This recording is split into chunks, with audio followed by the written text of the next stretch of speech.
Welcome everyone to my ninth and final recap from the Qatar Masters. Round 9 finished about an hour ago, and I have a fun game in store to share, so let's hop into it.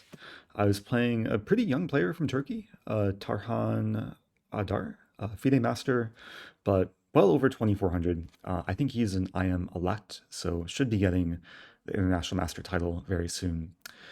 And coming into this game, I didn't have like so much time to prepare because the round started a couple hours earlier. But I did have a kind of new, interesting opening idea to try out. And I started with pawn to e4. And I was expecting pawn e5. And we went into a four knight Scotch after knight c3, knight f6, and d4. And this is an opening I've played from both sides, basically since childhood, and it's a very popular opening across all levels. Usually when you see this opening at a higher level, it indicates that white is playing for a draw.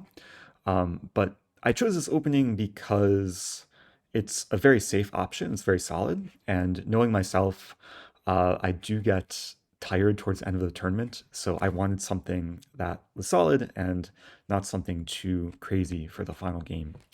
And after takes bishop to b4, this is all the main line, trade on c6, bishop d3, and pawn to d5. And this position, if we look in the master's database, has been reached well over 3,000 times. And the most common move by far in this position is pawn takes pawn. But that's not the move that I played. And the other reason that I went for this specific variation was to throw a surprise at my opponent in this position with the move bishop to d2. And this is a very rare move, played only 3% of the time. But it is a tricky way of playing this position. And I think bishop d2 has become a bit trendier in recent times. There's been a good number of grandmasters who have tried this. Now, it does have a very high draw percentage, and I knew this going into the game that it's very possible if my opponent's prepared, we could just go straight to the endgame and draw pretty quickly.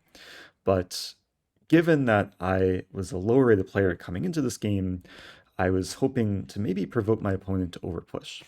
So we will see what happens after my opponent castles. I castle. And then my opponent pretty quickly here played rook to e8, which surprised me a little bit because it's not the primary move in this position. And going back to the database here, we can see that rook b8 is the most common move, followed by bishop c3. And rook e8, still a playable move, but it gives white a very interesting option, which I went for. Now, I want to take a moment to explain one of the critical main lines that black can go for is bishop takes c3.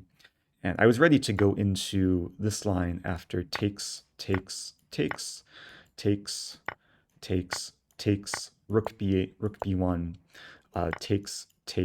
takes. This would not have been the most exciting of openings, basically going straight from the opening into the endgame. This position has pretty high draw percentage, but white does have a microscopic edge here, given that the rook is more active. And I thought if we enter this, then it's basically a two-result game. I can try and grind out the ending, or it would just be a draw, but it's only white playing for a win here.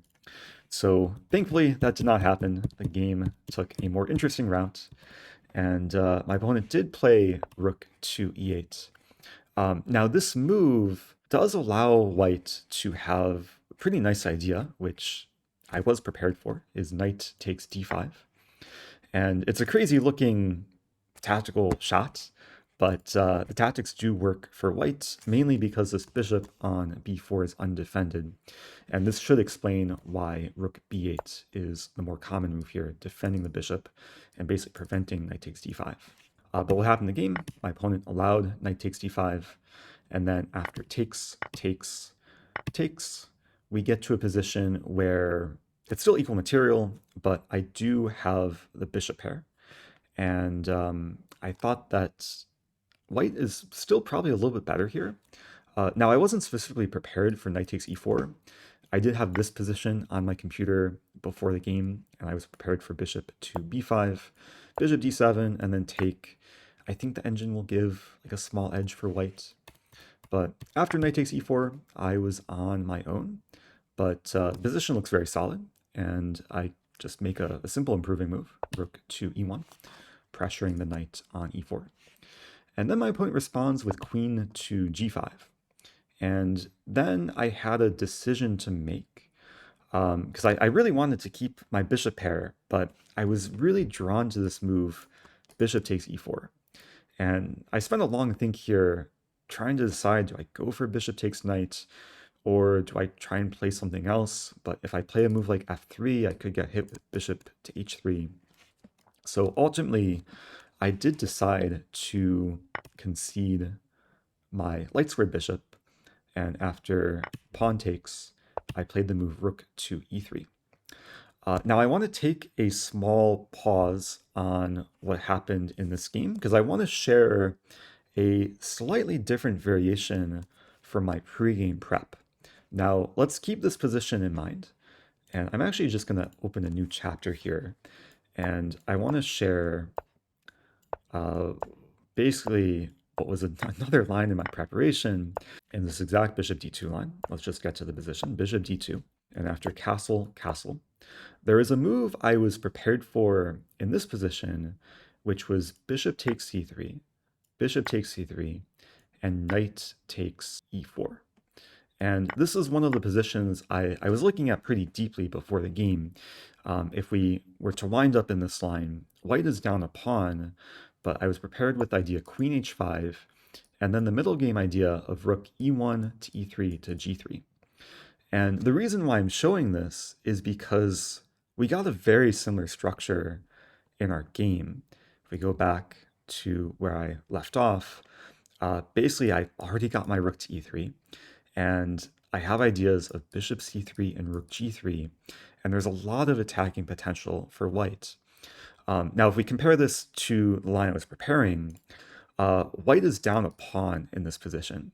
So I knew that white is for choice according to the engine in this position, and I basically made the assumption that in this position, white should definitely be for choice, given that I'm not down a pawn and I have all the same ideas. And even though it's opposite colored bishops, which maybe sometimes have a drawing tendency, my bishop should be more of a weapon than black's bishop. But going forward from here, things do get a bit complicated, because my opponent is the first to seize initiative with bishop to g4. And I had to be very careful here, because if I play a move, let's say like queen d4, then black can get in bishop f3, and my rook's not coming to g3. My pawn would have to come to g3, and then black is ready to invade on the light squares. So after bishop g4, I had another choice to make, and I was actually very close to playing the move rook to g3, which I think is like the safest line for white. After takes, takes, takes, black temporarily goes up a pawn, but then I would have rook c5.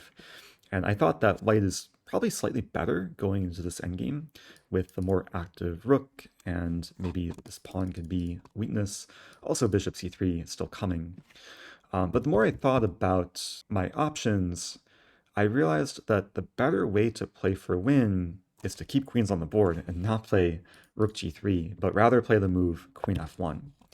And with this move, I'm basically preemptively defending my g2 pawn. So in the event of bishop f3, I can simply play king h1. And my pawn's defended, the bishop's attacked, and this really doesn't lead to anything for black. So after queen f1, I'm basically just trying to keep the tension in the position, put the ball back in my opponent's court. And my opponent played a very aggressive move here, pawn to f5. And this is a somewhat of a committal move, because this pawn can't go backwards. And I do have potential later on to play bishop c3, and the bishop's going to be uncontested on the diagonal, given the pawn can't go back to f6. But of course, for the time being, f5 does have the idea of f4, maybe later f3 or e3. So I had to be really, really careful here. And the move I played in this position, I thought was a nice prophylactic move, rook a to e1, very simply preventing f4, because now this pawn is tied down to defending e4. And I thought that after rook ae1, it's not so easy for black to make progress with any sort of attack. But my opponent did try to keep the pressure. He played queen to g6. And this does defend the rook and have more defense on e4. So this basically does prepare pawn f4. And I still have to be very careful here. So I play the move queen to c4 check. And after rook e6, I play king to h1, just making sure that there's no funny business along the g-file, no more bishop f3. And yeah, after king h1, I think it's black who is now under a lot of pressure, given that the rook is pinned to the king. There's ideas of f3 or h3, and the pawns on light squares don't really combine well with black's light squared bishop. So going forward from here, my opponent plays rook e8, defending the rook on e6. I play pawn h3. And then my opponent played a move which I did not see coming at all. Like, this move caught me by surprise. Queen f7, essentially saying, oh no, my bishop. Yeah, this is how pawns move, by the way, like a knight and then over one. But yeah, if I take the bishop, I would then lose my queen. So I did not want to take the poison. And after queen f7, I took a bit of a think and realized that I just have a pretty nice move, rook to c3, defending my queen, now threatening to take the bishop, and also creating a battery against the c7 pawn. And I think once I played rook c3, black is under major pressure. But my opponent still tried to keep things complicated. He played the move queen to h5. And I still had to be very careful here, because if I take the pawn, then I think there's some... Is there like bishop f3 with ideas of queen takes h3? Long story short, I was too scared to take the pawn on c7. But I found a really nice, simple move here, king to g1. And this move basically traps the bishop, because now my pawn is no longer pinned. And the only safe square for the bishop is bishop d1. But then I would have queen d5. And yeah, the bishop's just a goner here. So when I played king g1, I had actually calculated the line that ended up happening in the game. So going forward from here, my opponent played king h8, gives me the bishop. And after takes, it's still not super simple because black wants to just checkmate me on the h-file. That was a reason for king h8, is to unpin the rook from e6. But I saw this position coming, and I had a nice defensive idea here, starting with queen c5, simply offering the queen trade. And basically in this position, all I need to do is not get mated and not give back material, and I'll be up a bishop. But my opponent, of course, avoids the queen trade. He plays queen h4. And in this position, I played a sequence which I had seen coming from when I played king g1. It's starting with pawn g3, provoking queen h3, and then really nice, kind of geometrical move, queen b5. And I was very happy to see this move from a distance, because not only do I want to come back and just defend my king with queen f1, but I also am tying down this rook. Black's not in time to play rook h6, because then I just take on e8 and checkmate. So the square actually was very useful for my queen. And once I played this move, I pretty much figured that I'm winning. And my opponent played pawn c5 as a last-ditch effort, maybe hoping I would take with the queen, so then rook h6 is much more deadly. But I took with the bishop, and after he played queen h5, I played queen f1, and he resigned. And that concludes the tournament. I did finish with a win after what I think was a very clean game in the final round.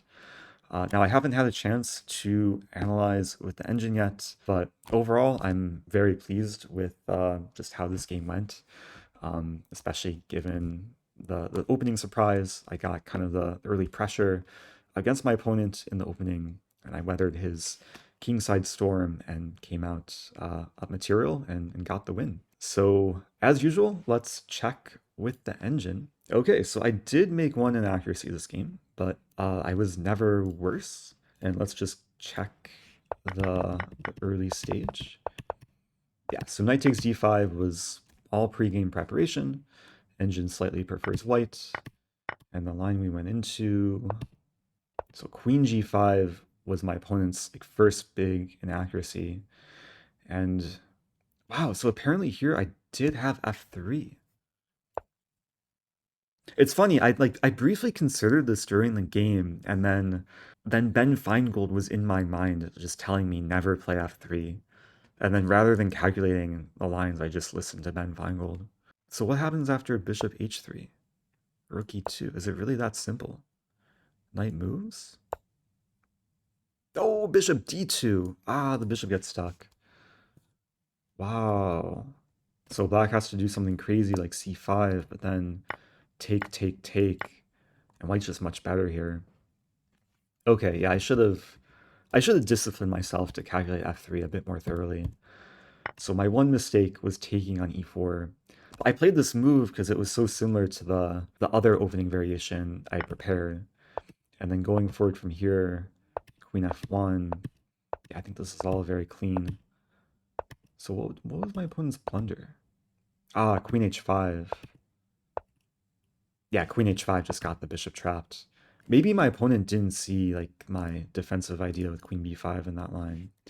So apparently black had to play bishop h5, but then, yeah, then I can take on c7 and life is very good for white. So, okay, a nice way to end the tournament. What more to say, but thanks everyone for watching my recaps. I really appreciate all the positive energy in the YouTube comments. Also really appreciate people tuning in to the Twitch channel. Big thank you to Jonathan Schrantz taking over every single game. I think he woke up at like 5 a.m. Central Time today to cover this game. So it was great to have just such a nice community following my games. I do want to show the final standings of the tournament. I'll just go to chess results here. Apologies for the light mode, but I just want to show a rating gain. I wasn't really looking at this so closely during the tournament. Apologies for the slightly scuffed layout, but this is a chess results link. It's linked in every YouTube description in my recaps, but basically we can see my my overall score. I finished with 5 out of 9, which was pretty nice considering every single opponent was about 100 points or more higher rated than me. Played everyone 2400 plus, and I am gaining about 20 rating points from this tournament. And I did have a performance rating over 2500, so I think this is one of my best performances of all time. It's definitely been a long time since I've had a performance rating this high in a classical event. So very pleased. We can see the overall standings. Games still might be going as I record this, but oh wow. So we can see Abdusattorov maybe winning the tournament. There might be still a game going though. Yeah, there's still some games going. Yakuboyev might catch up if he wins. So if we just see the overall standings as of now, where did Magnus finish? Oh, is Magnus still playing? I think Magnus is still playing too. So, okay, real quick, how's Magnus Carlsen doing? Magnus is losing. Magnus had like a terrible opening today. I don't want to go too deep down the rabbit hole of what happened in Magnus's game, but like during the round, I was taking a glance at Magnus's position. I saw the position after Rook G8, and he was actually just walking around the playing hall like laughing. And I think he was just laughing at how bad his position was. So yeah, somehow he survived though, and then he was better. Yeah, he was like for choice in this middle game. Then he was completely winning somehow.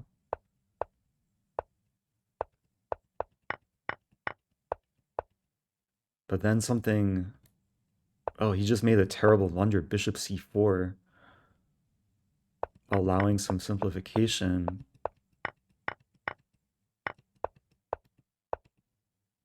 I mean, still had drawing chances, but white's up 2 pawns. Wow, and white's winning with king b2 or king a2.